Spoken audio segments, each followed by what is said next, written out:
De vegades, quan algú em demana que recomani un llibre, fins i tot persones que no tenen costum de llegir-ne, de poesia, moltes vegades els recomano Mary Oliver. Mary Oliver és una escriptora americana que ha tingut molts premis, entre els quals el Pulitzer, que ha publicat més d'una vintena de llibres i que, a més, és molt estimada. La seva poesia la coneixem en català gràcies a aquesta edició de Godall Edicions, aquest llibre que es diu L'ocell roig i que tradueix Corina Oproae al català.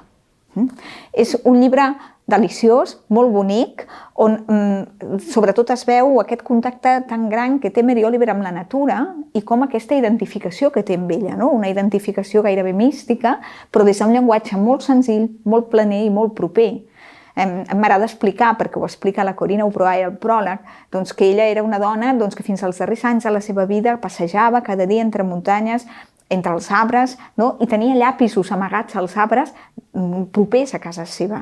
De manera que si ella anava amb un llibre de Walt Whitman i sense llapis, i llavors anava caminant i en un moment determinat li sortia la idea d'un poema i agafava qualsevol llapis que tenia amagat en el bosc.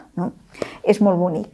Per exemple, hi ha uns versos que a mi m'encoratgen molt, uns versos d'un dels seus poemes d'aquest llibre, que diuen això, diuen instruccions per a viure una vida. Para atenció, meravella't, digue-ho.